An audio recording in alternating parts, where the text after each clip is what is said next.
हरियाणा के नूंह जिले के तावड़ू रेवाड़ी मार्ग पर गांव अतीत का मोड़ के निकट शनिवार को गोवंश ले जा रही कार व टेम्पो की टक्कर के दौरान एक गौ तस्कर वारिस की मौत हो गई तथा दो तस्कर गंभीर रूप से घायल हो गए, जिसको लेकर परिजनों ने गौरक्षा दल के सदस्यों पर वारिस के साथ मारपीट कर उसकी हत्या करने का आरोप लगाते हुए काफी बवाल भी किया था। लेकिन अब नूंह पुलिस अधीक्षक वरुण सिंगला ने प्रेस वार्ता कर मामले से पर्दा उठा दिया है। पुलिस अधीक्षक वरुण सिंगला का कहना है कि वारिस की जान सड़क हादसे में लगी चोटों के कारण गई है। मृतक के परिजन व कुछ लोग इस मामले को गलत तूल दे रहे हैं। पुलिस अधीक्षक वरुण सिंगला का कहना है कि टक्कर के दौरान तीनों गौ तस्कर गंभीर रूप से घायल हो गए, जिसमें कार चालक वारिस की मौत हो गई। गौ तस्करों का पीछा कर रहे गौरक्षा दल के सदस्यों ने भी सभी गौ तस्करों को गाड़ी से निकाला, जिसके बाद टेम्पो चालक ने पुलिस को सूचना दी। मौके पर पहुंची पुलिस ने सभी घायलों को अस्पताल में भर्ती कराया। सही सलामत एक वीडियो में वो तीनों लड़के दिख रहे हैं, लेकिन बाद में उसकी मौत की खबर आती है। आप क्या कहेंगे? देखिए 28 तारीख को मॉर्निंग में पुलिस को सूचना मिली थी।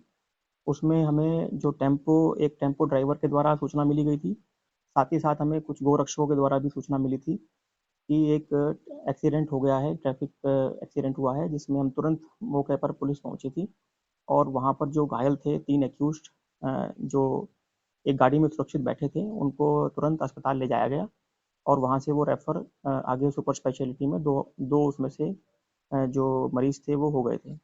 उन 2 घायलों में से एक घायल की बाद में डेथ हो गई थी, जिसकी डेथ उपरांत हमारे द्वारा उसका बोर्ड से पोस्टमार्टम करवाया गया है। कोई विजिबल इंजरी मार्क्स उसकी शरीर पर नहीं थे। फिर भी मामले की गंभीरता को देखते हुए बोर्ड से मेडिकल कराया गया है।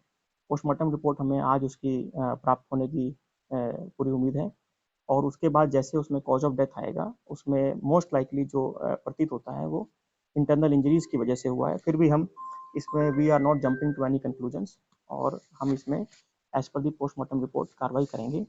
हाल फिलहाल हमने टेम्पो ड्राइवर की इंफॉर्मेशन पर एक एक्सीडेंट का और साथ ही साथ उस गांव में उस गाड़ी में एक गाय बरामद हुई थी, तो काउ स्लॉटर के अंदर हमने इसमें एफआईआर दर्ज की है। एक सीसीटीवी फुटेज भी हमें प्राप्त हुई है मौके की, जिसमें गाड़ी जो है वो एक्सीडेंट होते हुए की पूरी उसमें वारदात कैप्चर हुई है। इस संबंध में एक अन्य वीडियो जो चल रही है उसकी भी हमने जांच की है और उस संबंध में हमने परिजनों से कंप्लेंट भी प्राप्त कर ली है और बोर्ड की रिपोर्ट प्राप्त होने उपरांत सभी तथ्यों को देखते हुए जो भी कार्रवाई होगी उसमें भी की जाएगी। Thank you. जो परिजनों ने शिकायत दी है, वो क्या दी है सर? उसमें क्या क्या जिक्र उन्होंने? परिजनों ने जो शिकायत दी है उसमें उन्होंने एलिगेशन लगाए हैं कि उनके जो डिसीज्ड को जो है मारा गया है, लेकिन प्रेमा फेसाई चूंकि इंजरी मार्क्स नहीं है बॉडी पर, किसी प्रकार के इस तरह के सबूत नहीं है कि मारे गए हैं और प्लस खुद उनके द्वारा स्वयं इंफॉर्मेशन पुलिस को दी गई थी जो तथाकथित गोरक्षक हैं, एवं टेम्पो चालक के द्वारा भी इंफॉर्मेशन तुरंत मिल गई थी, पुलिस पहुंच गई थी। तो इस प्रकार की संभावना संदेहजनक प्रतीत होती है। फिर भी मामले की गंभीरता को देखते हुए पुलिस इसमें जांच में जुटी हुई है।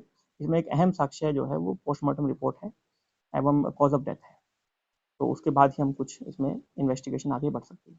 सर, गौ तस्करी और गौहत्या बना हुआ है, बार बार इस इलाके में शांति को भंग करने की कोशिश हो रही है। ऐसे लोगों से सख्ती से निपटने के लिए क्या प्लान है? देखिए किसी भी ग्रुप को यह अथॉरिटी नहीं है कि वो किसी भी व्यक्ति विशेष के अगेंस्ट किसी भी तरह के मामले में कार्रवाई